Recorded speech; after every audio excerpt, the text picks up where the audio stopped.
My name's John Park, and I've been playing StarCraft since I think 98.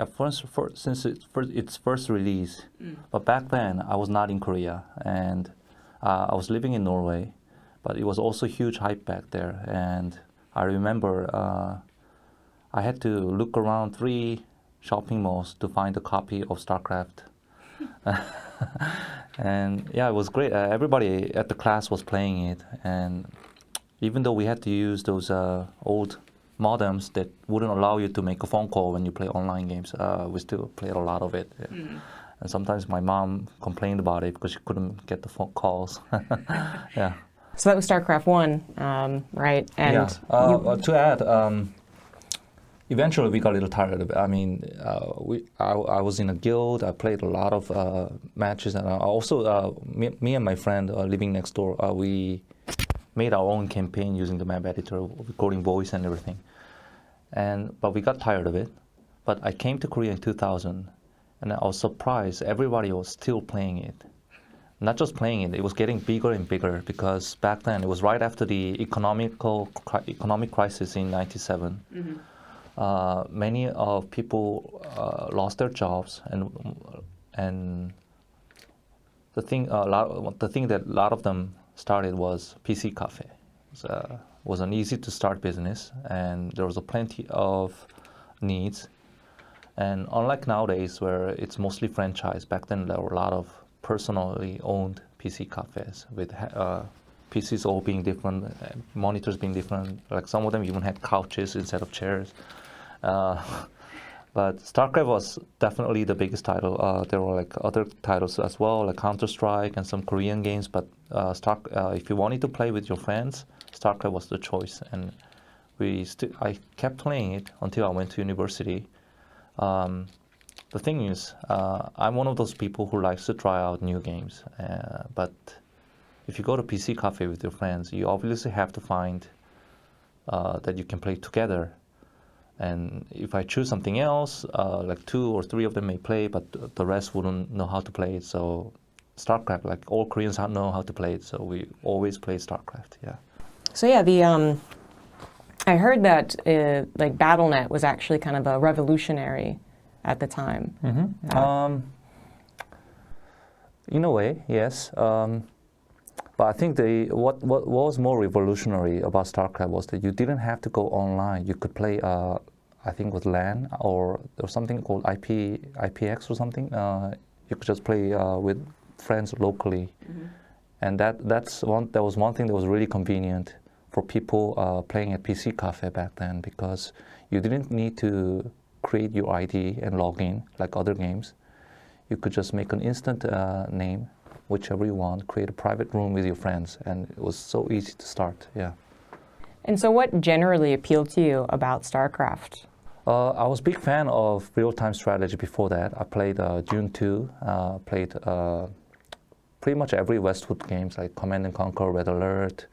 I was also a fan of Blizzard games. I played Warcraft 1, Warcraft 2,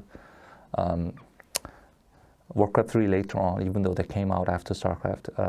But StarCraft, the last game I played before StarCraft was, I don't think many people know, but there was a game called Total Annihilation. And the refreshing thing about StarCraft was there were 3 factions instead of 2 factions. And it's actually brilliant because it's not easy. The thing about real-time strategy is it's very hard to balance out. It had 3 factions, but it was still quite balanced. And it reminded me a lot of like Alien versus Predator, which also had 3 factions. And I think it was quite interesting because it's like paper, scissors, stone. Like one race can be stronger than the other, but then there's a third race that has advantage against one and disadvantage against one. And I think that appealed to me a lot. Yeah. Did you play the very original StarCraft Vanilla? Yes. How was the improvement for Brood War? I told you before that I got tired of StarCraft. That was before Brood War came out. I started playing Brood War after I came to Korea. And to be frank, it was not getting easy it was not easy to getting used to it. I guess all gamers are sort of very conservative. They don't like changes because I'm too used to one thing. But yeah, it was still later on when I watched professional level of StarCraft, which was starting in early 2000s. I could understand that it was more interesting to have more variables because Brood War added a lot of new units. And yeah, I think it was brilliant. Like personally, I wasn't a big fan of Brood War. I still preferred the original, but from watching perspective, I think it was quite brilliant. Yeah. Wow. Okay. So you watched StarCraft on television. Can you talk a little bit about that in Korea? Yeah. At first, I thought it was quite strange. Like, why would you watch someone else play? It's more fun to play yourself. But like I said, their level of play was like different level. It was amazing. Like so they did things that I didn't know was even possible, and it was quite captivating. Like you watch and you want to try to copy their moves, and sometimes it works, and there's a thrill of improvement. Yeah. Mm-hmm. So was this something that was publicly broadcast, or? It wasn't cable TV, but almost everyone had cable, and it was not a paid TV, paid channel, so everybody watched. I wasn't like as into it as much as my other friends, but even if you don't watch, you always hear about it. Like, people in the classroom will always talk about it. Yeah. So did you watch some of the greatest rivalries? Like, did you watch Slayers Boxer versus Yellow? Boxer versus Yellow, some of it. But I wasn't really a big fan until Nada appeared in the scene, yeah. And because back then, like, it was pretty much default that Boxer was the champion. But then there's this new guy who also plays Terran, but it was even better. And I think that's when I really started to watch it, yeah. What appealed to you about Nada's playstyle? I could tell that like the guy has everything planned out. He's very perfectionist, and it's really admirable because it's quite complicated game on pro level, but he still has everything in mind, and he doesn't like panic or anything. I remember I went to Army in 2003, and I played there's this game called Jangi. It's like an Asian version of chess, which I'm quite good at, I think. And everybody in my company at the Army called me Nada. You play like Nada. That was an equivalent of perfectionist. Yeah. Wow. Okay. So would you say that Brood War was kind of some people in the military were watching, your friends were watching. Just how big did it get in Korea? It was a huge phenomenon, not just to our generation, the younger ones, but also to the adults. Like, many of them were surprised that these guys could make a living off by just playing. And there was also a lot of controversy. Like, I remember in one time, there was this a talk show in the morning, which is mostly for the housewives, and Boxer was in it one time, and they treated him very negatively, like asking him like, why would you play so much? Are you addicted to game? And it was media back then, maybe still now, there wasn't very friendly towards gamers. Yeah. When would you say Brood War really peaked as far as that collective fan base, biggest audiences? I think it's because like me, like I started watching after Nada came, and this new big name players kept coming out like July.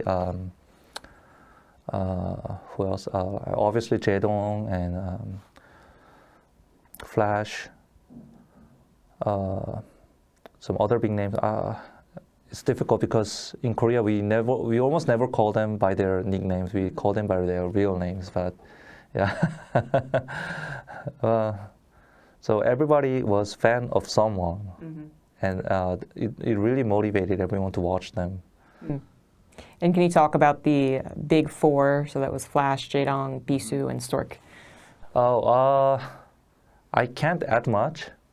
because to be frank, by then I got tired of Brood War as well.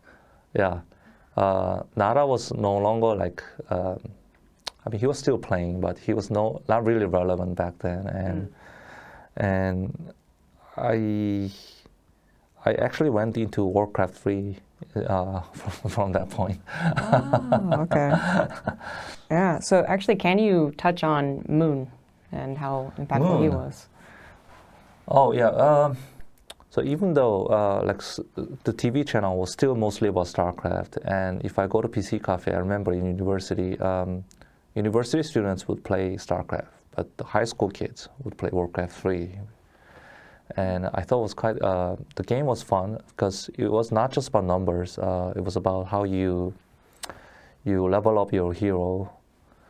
And it seemed a little more complex than StarCraft. Maybe that was one reason that the older generation was unable to enjoy it.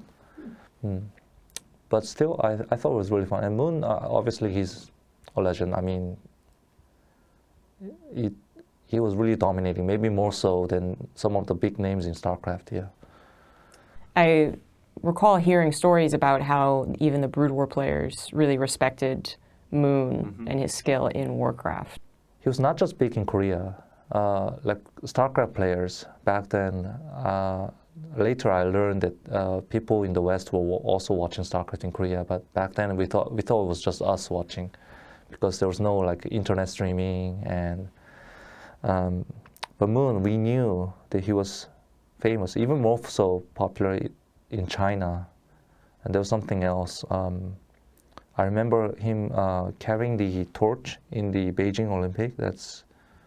It's not just as a gamer, but he's also like it's someone that you admire as a fellow Korean. I would say, yeah.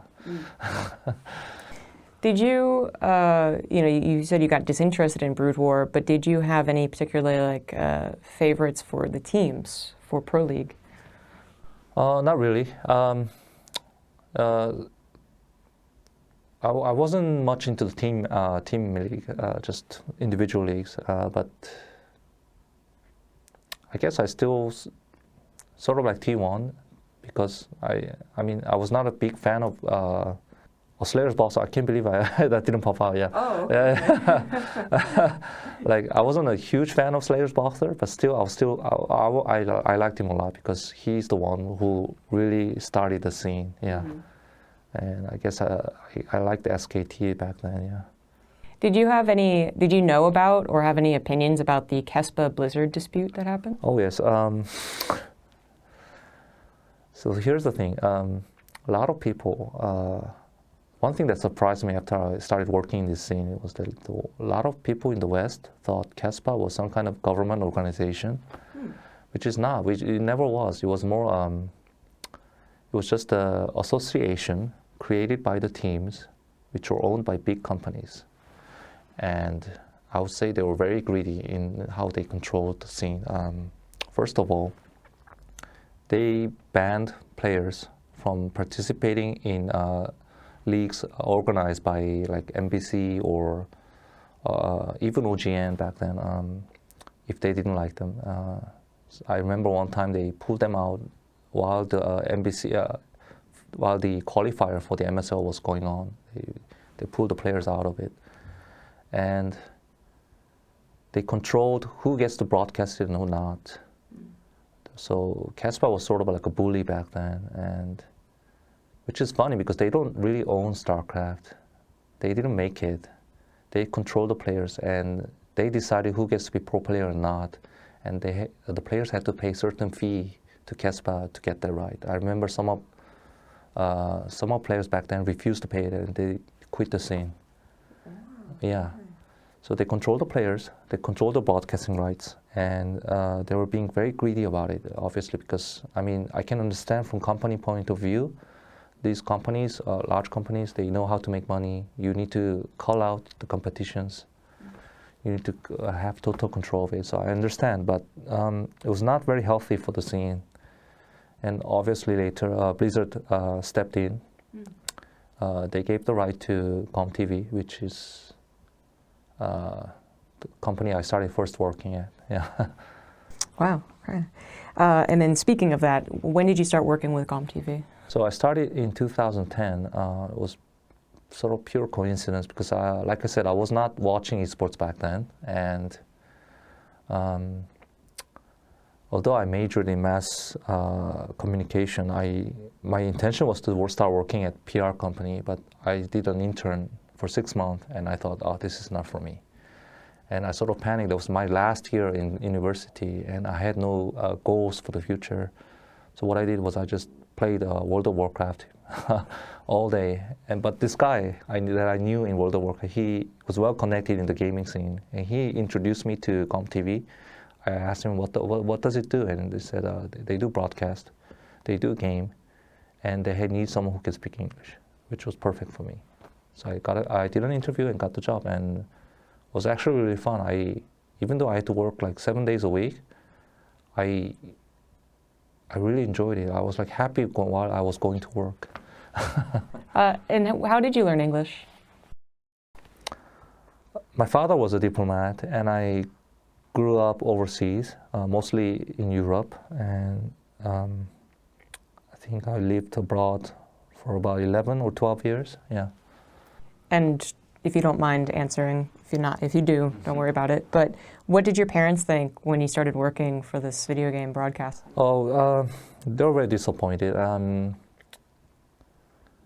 I mean, they were happy that I started working, but after learning what the company does, they were not very happy. I remember my father kept trying to use his connections to introduce me to other companies, and my mother asked if I would not mind to work at my uncle's company. He owns a large company in Bundan, and I said no. I really like this. I want to keep doing it. So were you not paying attention to the StarCraft 2 announcement? Oh, I think everybody was, because StarCraft was obviously a big game in Korea. A sequel to StarCraft, I mean, it was big, yeah. So did you watch the trailer at this was 2007, I believe? Yeah, I watched the trailer, but back then I couldn't imagine it. Like, how would you improve StarCraft? I mean, it's already like, I thought it was perfect already. Mm-hmm. How would one improve it? Because the transition from Warcraft 2 to Warcraft 3 was huge. It was unlike the previous game, and I couldn't imagine how StarCraft 2 would be. So when did you first play it? What were your thoughts? I started playing when I started working in GOMTV, because back then we were preparing for the official launch of StarCraft 2 in Korea. Also, we were preparing to launch the first official global esports league for Blizzard and GSL. So I started playing it, and I actually liked it a lot, because I thought the one thing I didn't like about the Brood War was that I thought the pace was a bit slow for modern people, and StarCraft 2 it's much more fast, and it's not just about building large army. It's you can like, it was easy to snipe someone out, because there are units designed specifically for specific purpose, more so than Brood War. Mm-hmm. Mm. And what race did you play? I was obviously played Terran, because well, first of all, the first one was Wings of Liberty, which Terran was the main faction, and because I like Terran players back in Brood War, I started playing Terran first. Yeah. And do you remember some of those early days of working for GSL? How hectic were they? How often were you working? It was quite hectic. I mean, the entire staff was like less than 20 people, I remember. And I remember I got the job at GOMTV, but then Mr. Che, who is now director at SOUP, he called me like 5 days early and said if I can come earlier. I said I would. I went to their studio in Mokdong, and he told me to write email to oversee participants who signed up for GSL qualifier. That was my first job, yeah. So you were trying to bring in the foreigners to Korea for that? Yeah, so it was my job to manage them, and surprisingly, a lot of them actually came just to play this qualifier. What was the Korean sentiment to StarCraft 2 when it released? I think many of them thought it was refreshing, but then again, like I said before, gamers are quite conservative. I think a lot of them thought the change was too big. My friends, I remember showing it to my friends. They said it's interesting, but we're still going to play Brood War, yeah. And what was the Korean sentiment to foreigners now having a more active role in StarCraft? To be honest, in the early days, I remember in the qualifier, I don't know which one, I think it was Jinlo or Hydra, but someone said it would be different from Brood War, that it's a new game, and we all start from the same point, and that the Westerners will have high chance to beat Koreans. It didn't happen for a while. It took almost 10 years for that to happen, but yeah. But I was surprised that I think many of us were aware that StarCraft 2 was more popular outside of Korea, yeah. Yeah, and I suppose when the likes of Jinro, got far in GSL or Hydra, what was the public like? What was the crowd like? Did you have more people in Korea coming to Korea for those foreigners? I think, yeah, it's sort of suggested that it's doable. So yeah, like more people, like Naniwa, who else was there? Red. Yeah, Red, Hawk, Sase, yeah. And actually the fans liked it a lot, because unlike Brood War, it was easier to see matches against foreigners, and obviously when there's an aspect of nationalism, it gets more interesting. But it wasn't really nationalistic, I would say. Like a lot of them cheered for the foreigners as well. Yeah. Okay. Can you talk some about let's just go through a list of players and talk about them, some of the early superstars. Early superstars, okay. I mean, Fruit Dealer, it was a huge deal. It's a real shame that later on he didn't get to relive the glory he got in the first GSL. And the second one was won by Nasty. I remember it vividly because he was considered an old player, and he was never really that big in Brood War, but he still did it. And I was touched on a personal level. If someone does it, even if people tell it's impossible. And during the awarding ceremony, I remember my job was to translate the interviews and everything on the live stream.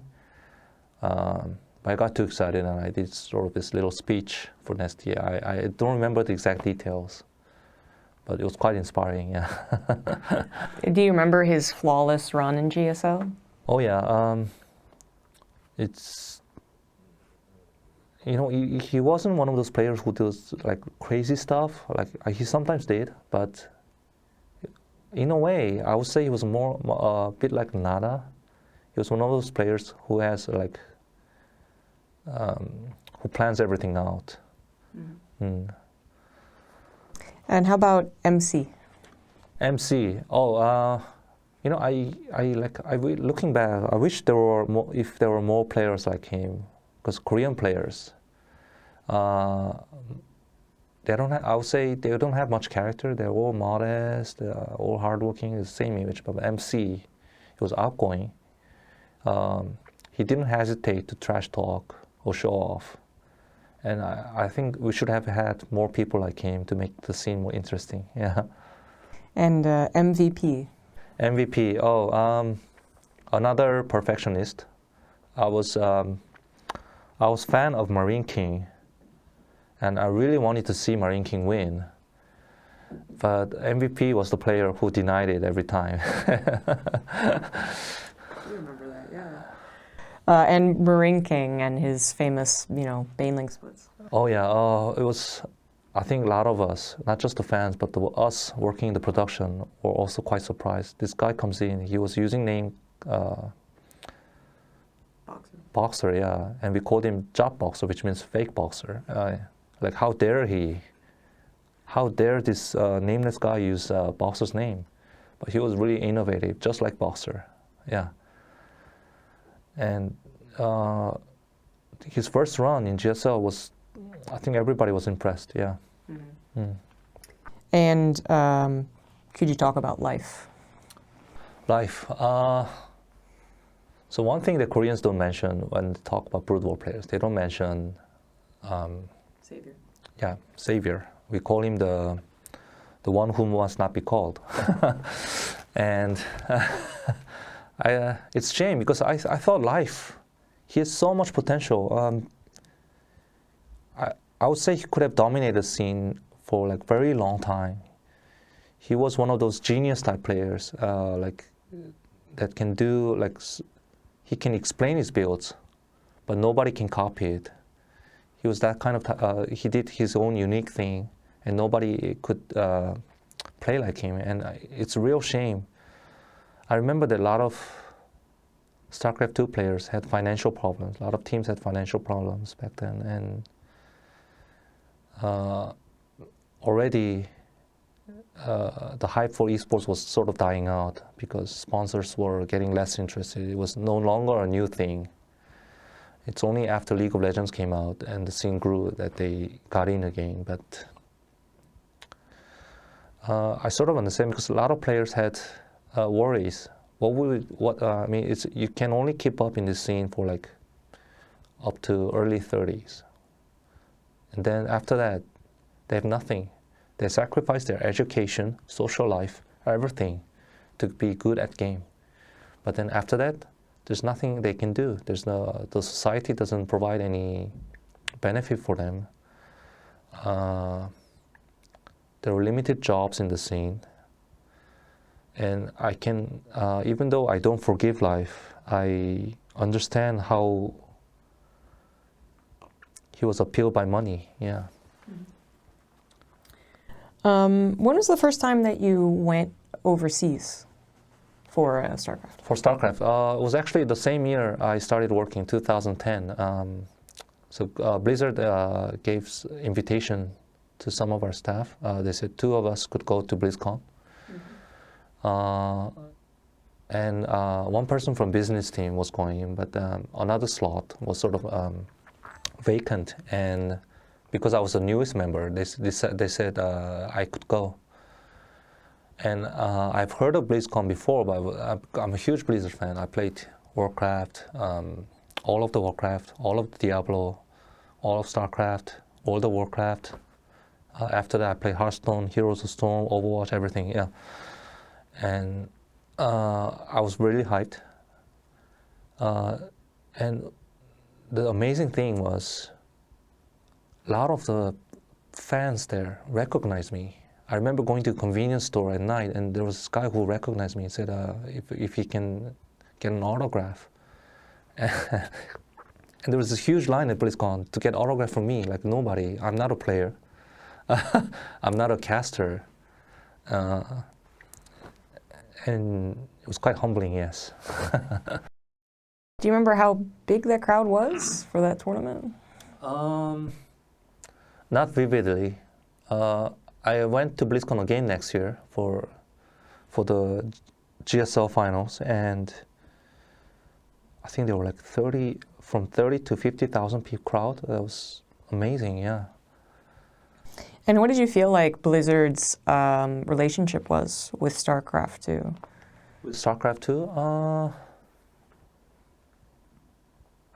Relationship. I know Mike Morhaime personally would, vouch for StarCraft. Oh yeah.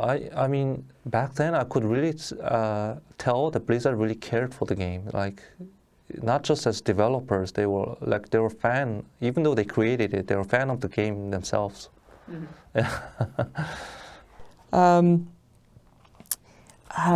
When did you do the famous speech?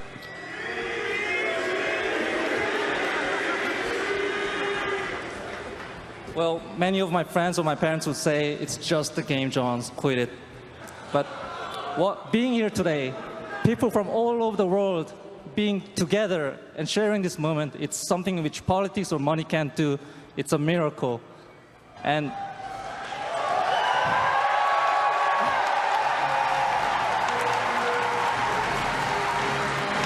it is so very easy for us, people like us who is doing the production, to forget that we just provide the tools, and it's actually the fans who make the esports.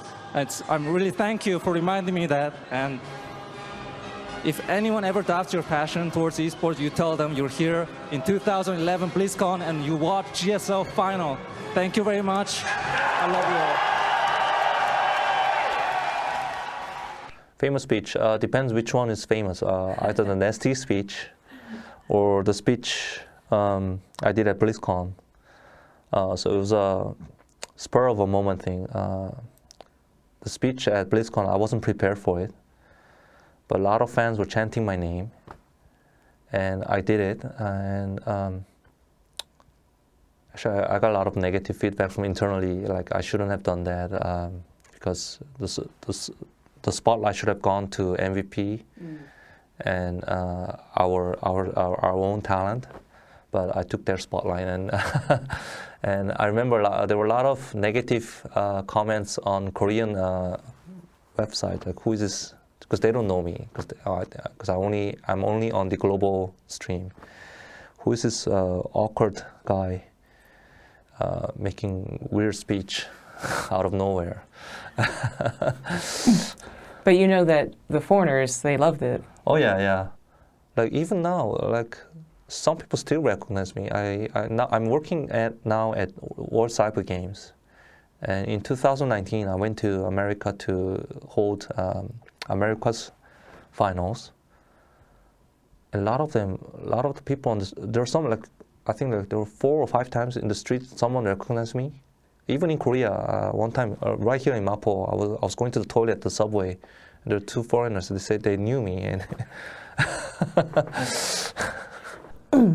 You definitely had a big impact on us. Can you, what is the difference really between the Korean community for StarCraft 2 and the foreigners?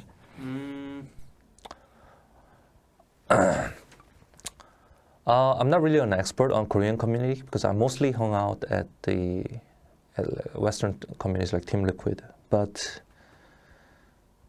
it's not as different as people think when it comes to StarCraft. They like to analyze the matches. They like to know more about the players. They like to hear the gossips behind the scene. I think it's pretty much the same. Yeah, I think when it comes to game, we're all equal. Yeah. And you said Team Liquid. So did you spend a lot of time on Team Liquid? Oh yeah, maybe too much time because I made some blunders. I remember in 2010, the match between the show match, Fruit Dealer's show match, was confidential. I didn't know, and I let it slip. And I heard that Blizzard called our CEO to complain about it. And one time, I remember I made some kind of a comment that can seem negative towards Blizzard. And again, Blizzard saw it and called us. So, yeah, I think that's the moment I realized I was becoming sort of an attention whore. So I tried to refrain from spending too much time on Team Liquid. So do you remember some of those big teams that existed for the beginning of StarCraft? Obviously, Boxer, Slayers, Boxer made Slayers. So. Slayers, yeah. Because the team was sort of founded by Slayer's wife, Boxer's wife, who is a celebrity in Korea. It was quite refreshing. And they had great players like MMA. And But at first, I think many people were a little negative towards them. I remember they were quite picky about the chairs at the studio. Sometimes they would demand to bring their own chairs, and nowadays it's more common for professional players to be like that. But back then, we thought was like too bizarre. There was like they're going over the line.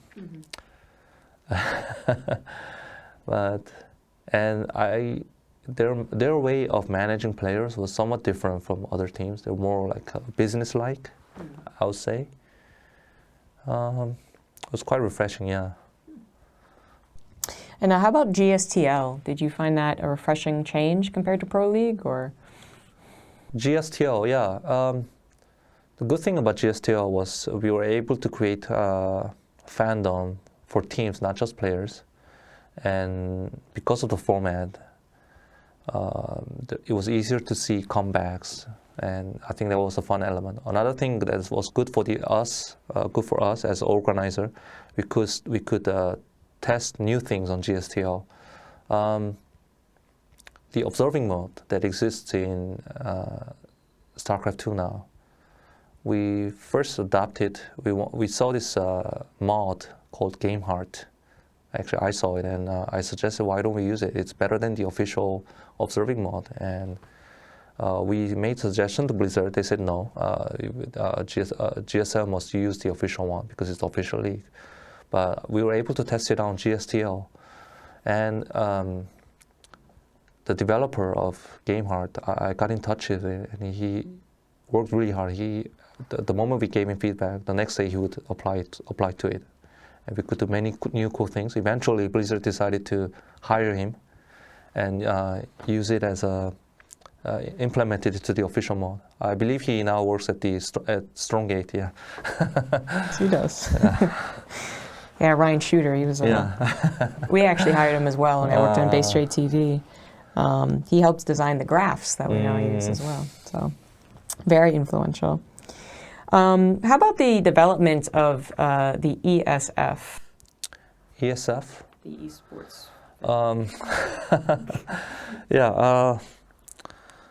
So as a single, I obviously don't know much details behind how it came to be, but my guess is that the players needed some kind of protection, especially after the live incident.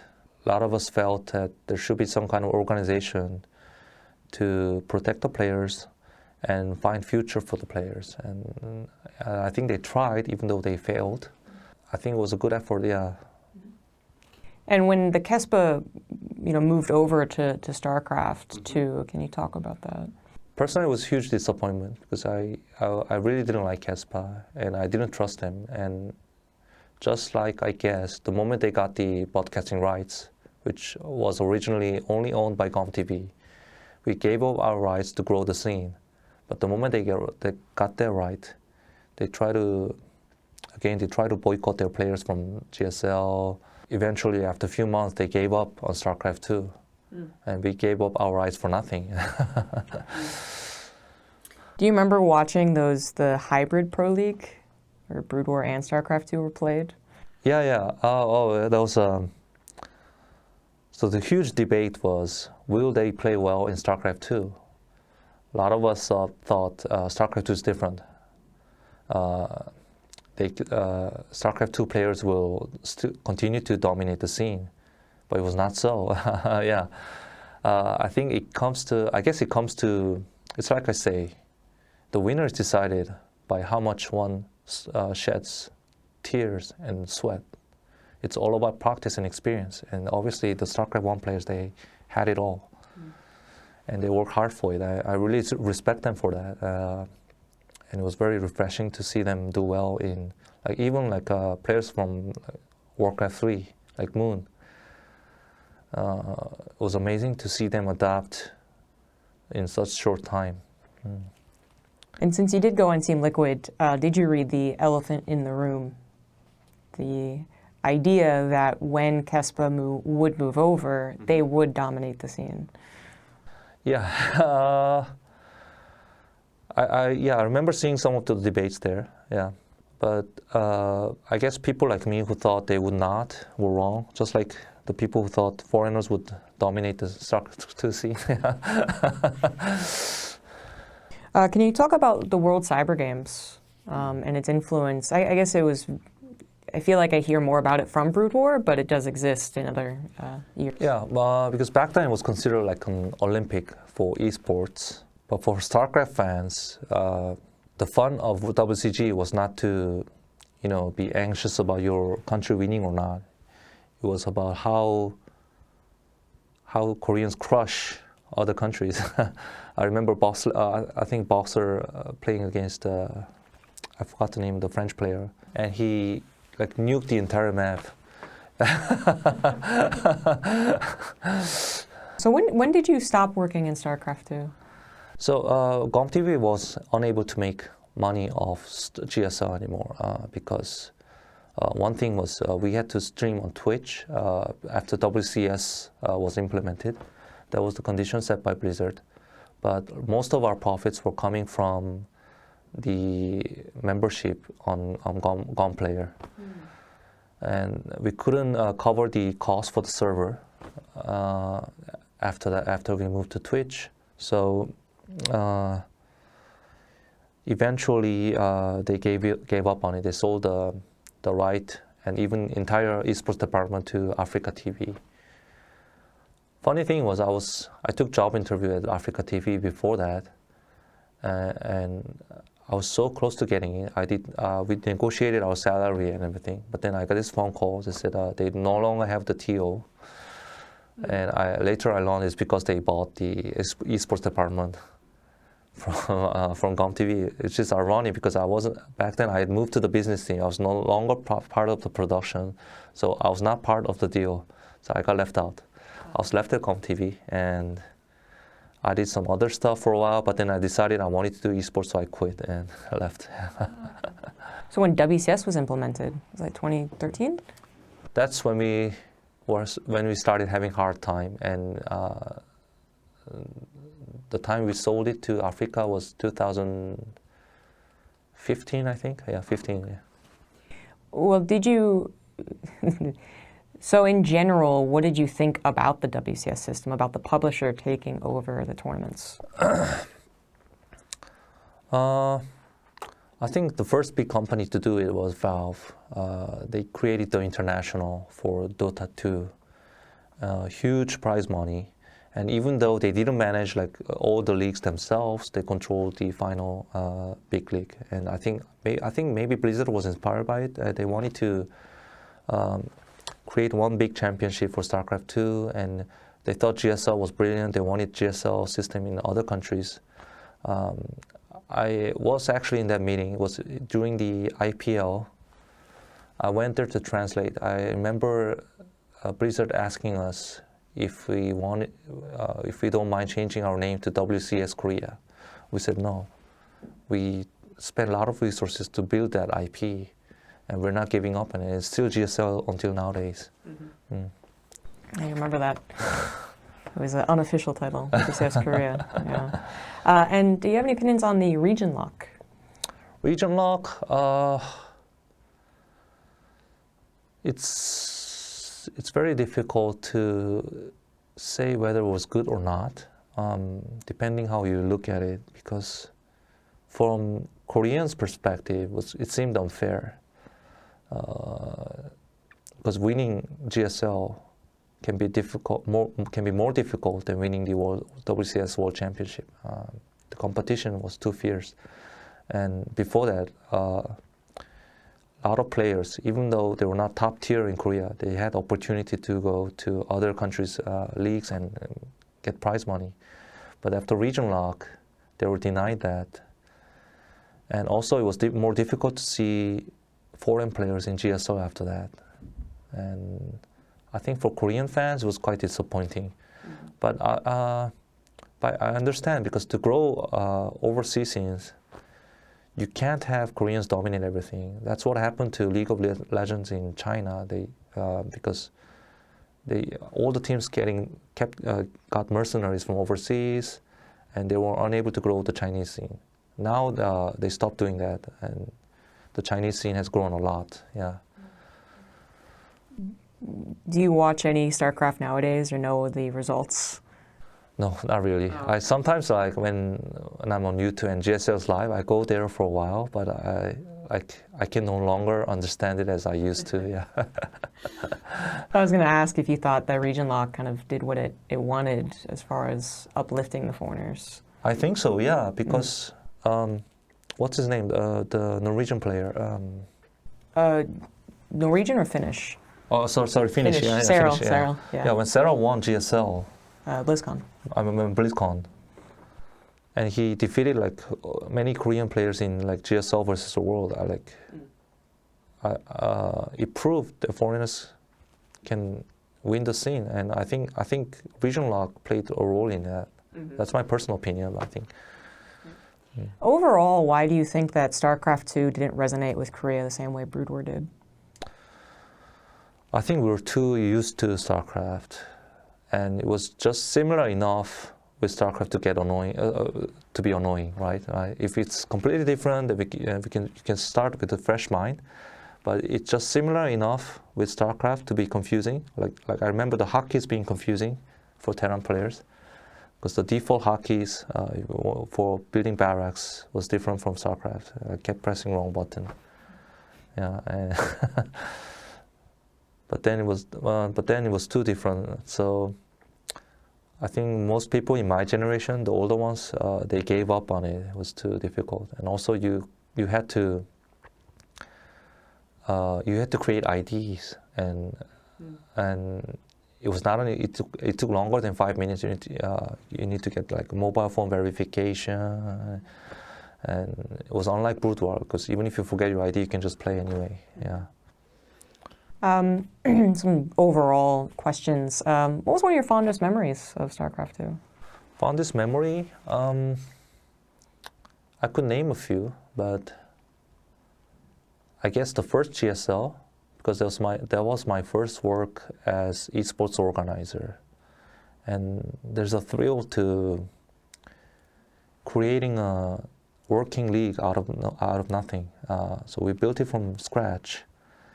And at the finals, I was really moved by seeing the fans, so many crowd, leaving the venue after the finals with happy face.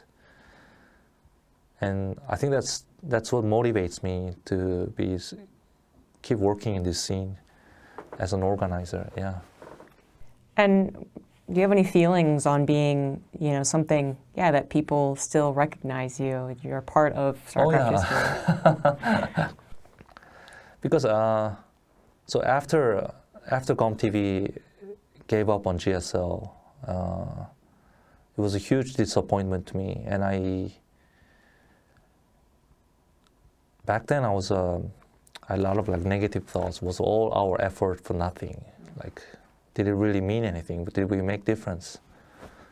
But then later on, when I got to meet these fans, like, a lot of them are even working in the esports industry. I remember going to Taiwan for Heroes of Storm League, and there was this one Blizzard staff who came to me and said he started working in the scene because he saw my speech. Wow. So I did make difference, yeah. And finally, what do you think is StarCraft's legacy? I'll say StarCraft is the game that created the esports industry that is now. Before StarCraft, there was no. I guess it's debatable because there were televised game tournaments in other countries before that. But I would say StarCraft is what really made the scene professional. And it's getting bigger every year, even though StarCraft is not the major player now. And StarCraft's the game that set the milestone for the esports industry. Yeah. All right, excellent.